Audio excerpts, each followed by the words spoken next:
Hi guys, it's Marc Zicree, Mr. Sci-Fi, also known as Marc Zicree of Space Command, and I'm currently at WesterCon in San Diego doing a presentation on Space Command with our wonderful Space Command actors, Brian McClure and Ethan McDowell, and our co-producer and composer, David Raiklin, and it's going very, very well. It's really wonderful fun to connect with the fans and show what we're up to and answer questions and talk about Sliders and Deep Space Nine and all these different other shows I've had passing acquaintance with.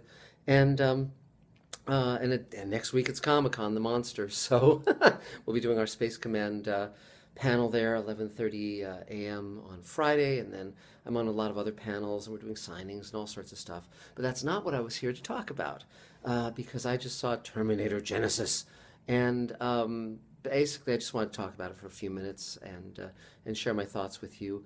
Now, I doubt very much if there's anyone who's listening to this Mr. Sci-Fi entry who has not seen at least some version of Terminator. But let's go back even farther. When I was a kid, there was a TV show on called Outer Limits, and it was in glorious black and white. And there's a wonderful science fiction writer named Harlan Ellison who wrote City on the Edge of Forever for Star Trek, my favorite episode of the original Star Trek, and he also wrote 2 episodes of Outer Limits. One was called Demon with a Glass Hand, and the other was called Soldier. Now at that point, Harlan was writing extensively about time travel, as he did in City on the Edge of Forever, and the consequences of time travel and time travel paradoxes and changing the timeline. And Demon with a Glass Hand was starred Robert Culp and Arlene Martell, and Robert Culp plays a man from the future who has escaped into the present day, the Bradbury Building, interestingly enough, which later was used as the location for Blade Runner, and he's trapped in this building, and alien invaders from the future are pursuing him because he has all of humanity has vanished other than him, and they are invaders, and they want to know what's happened to mankind because they're very antagonistic toward humanity. Ultimately, and clever yours if you haven't seen this episode, we discover that he's actually a robot, and all of humanity is stored inside him. They've all been boiled down to their basics, and he has a computer hand that speaks with him, and he has to complete it with different fingers, and it was a great time travel story and a great adventure and really wonderfully done. And the other was Soldier, and that starred Michael Ansara as a soldier from the future who is catapulted by accident to the present day, and it's a future of a devastated landscape with these futuristic soldiers fighting each other, and another enemy soldier comes after him. And neither one is exactly Terminator. And James Cameron, who I know was a fan of the original Outer Limits, because he told me that at one point, James Cameron claims that these were not the inspiration for Terminator. But Harlan Ellison did sue, and at the end of the credits for the original Terminator, it acknowledges the works of Harlan Ellison. And certainly the devastated landscape of the future in Soldier looks very much like the devastated landscape in Terminator. And both of these dealing with human-looking robots and devastated futures and all of that. Certainly there seems to be a science fiction stew that's definitely in the Terminator vein. Now, Terminator came out in the 80s, and it was a low-budget film, but spectacular, of course, and really made Arnold Schwarzenegger had a career before that, but Terminator was definitely his role. And then a few years later, Cameron did Terminator 2, again with Linda Hamilton. And though I do know an actress who was offered that role first and took a different movie, which she regrets to this day, and because it would have been a very different life had she taken that role.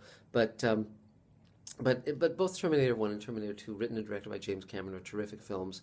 And then they did Terminator 3, which again starred Schwarzenegger, but was not nearly as good a film, and Cameron was not involved with that. And then they did Terminator 4, and that didn't have Schwarzenegger, and it was set in this devastated future.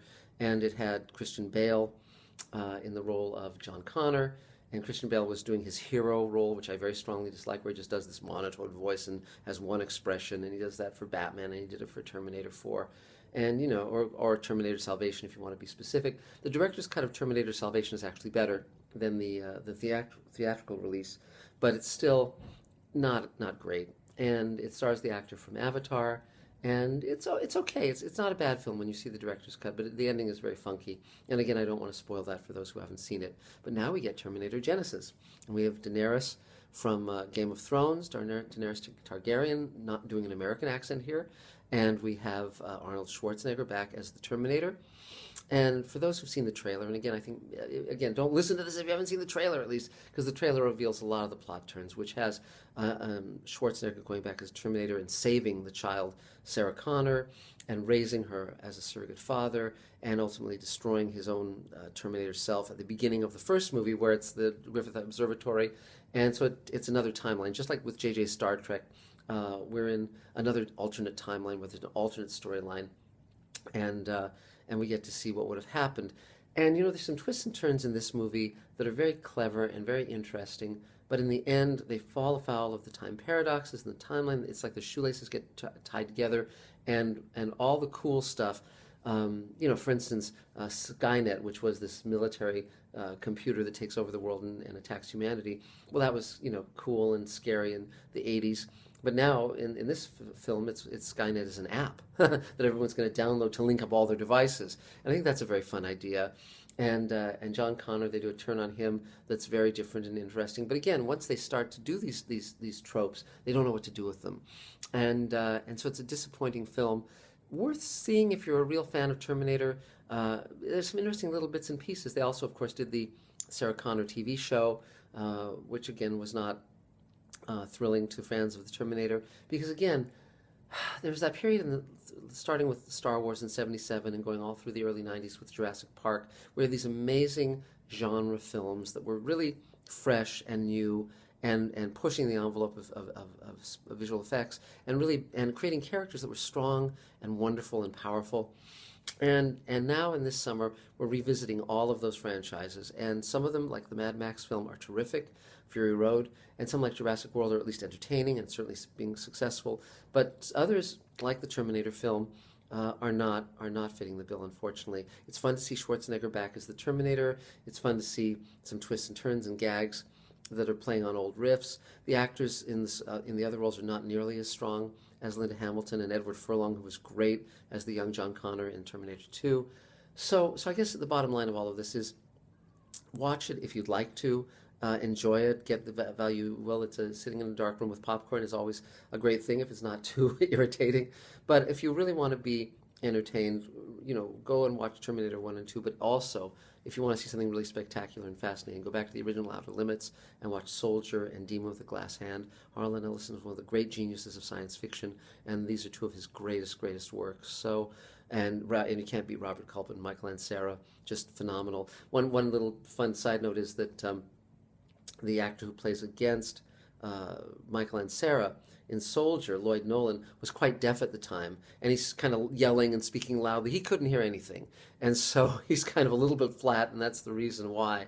But still, Michael Ansara is spectacular, and you can't beat these two great episodes of The Outer Limits.